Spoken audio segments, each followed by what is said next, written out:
Have you ever felt like no matter what you do, you're just financially stuck? Like you're running on a treadmill and not getting anywhere? Well, you are definitely not alone. The truth is, a lot of us are our own worst enemies when it comes to money, and we don't even know it. In this explainer, we're going to dig into the hidden psychology behind the money habits that are keeping us broke. And I'm going to show you that the problem isn't your willpower, it's your wiring. This quote right here from a psychologist who studies financial stress, it just hits the nail on the head. You know that feeling when there's just a little too much month left at the end of the money? That is not a character flaw. It's not a moral failing. It's just what stress does to our brains. It warps our decisions in really predictable ways. So let's ditch the guilt and get into the science. So to really understand these habits, we've got to grasp one core idea about how our brains operate. We almost never, and I mean never, judge things in a vacuum. Our brains are way too busy for that. Instead, they take a shortcut. They compare. And that one simple act of comparison, well, it's the key to unlocking everything we're about to talk about. This mental shortcut is called a reference point. Think about it like this. Let's say for your birthday, you were expecting a brand new car, but you got a bicycle. You'd probably be pretty disappointed, right?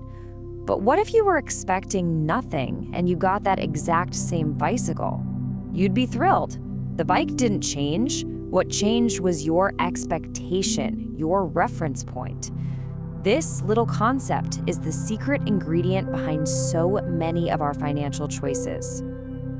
Okay, so let's dive into our first habit.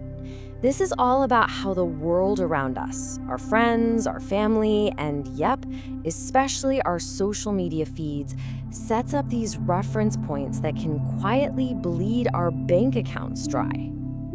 Now check this out. Your eyes are probably lying to you right now. The little square on the left looks way lighter than the one on the right, doesn't it? Well, they're identical.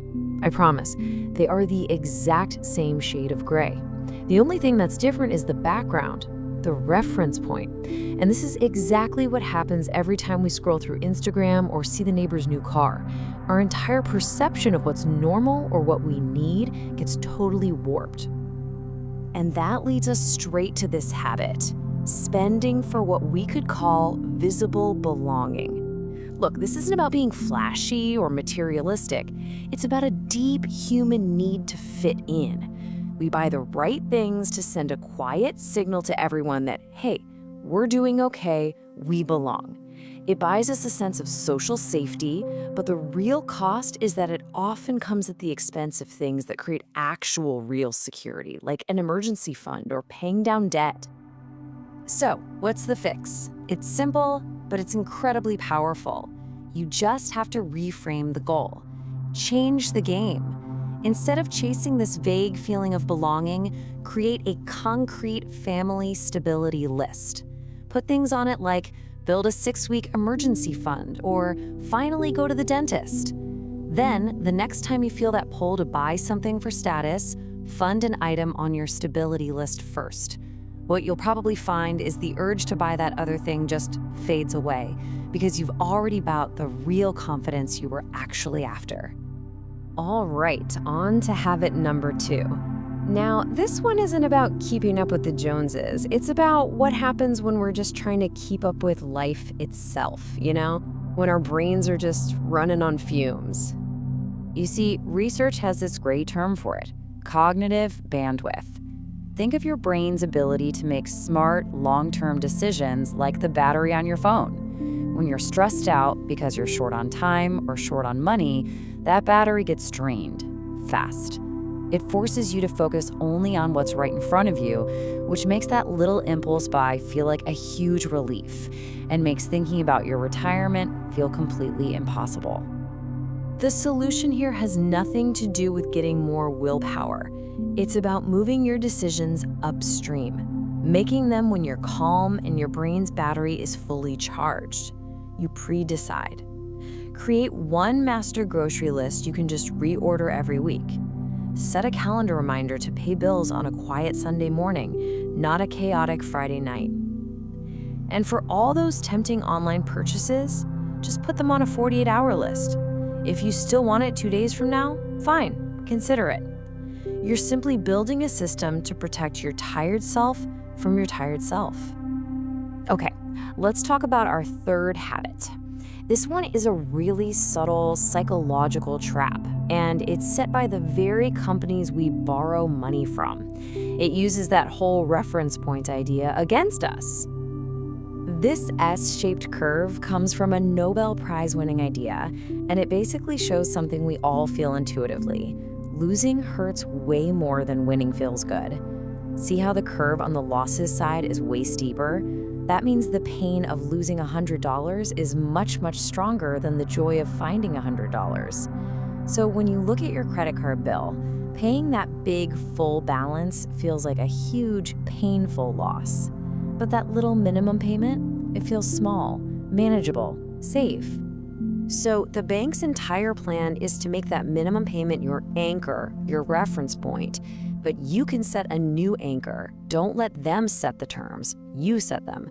Pick a fixed amount, anything, even if it's just 20 or 50 bucks over the minimum, and automate that payment. Now you're not just paying a bill anymore. You are actively, consciously buying back your own financial freedom, one payment at a time.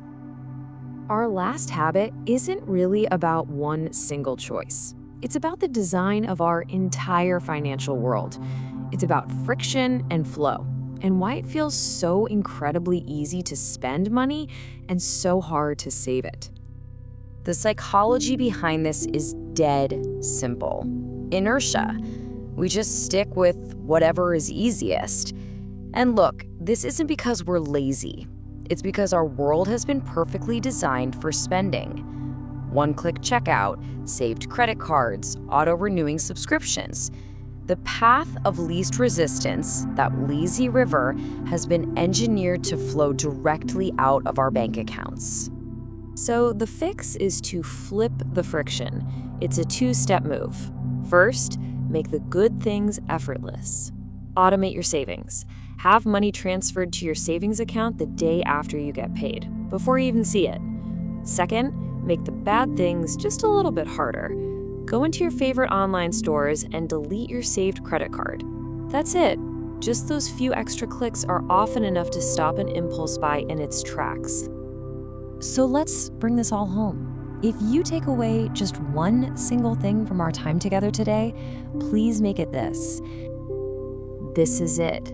This is the whole game. Stop trying to white-knuckle your way to being better with money. Stop beating yourself up when you slip.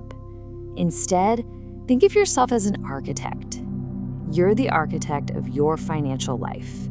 Your job is to design a system that makes good choices easy and bad choices hard. Automate the good stuff, add a little friction to the bad stuff, and build a system that works for you, even on your most tired, most stressed out Tuesday. So I'll just leave you with this one question. What is one tiny piece of friction you can either add or remove this week? Seriously, can you set up that one automated transfer? Can you delete your card from just one website? Start there. Because designing a better financial future, it always starts with designing a better today.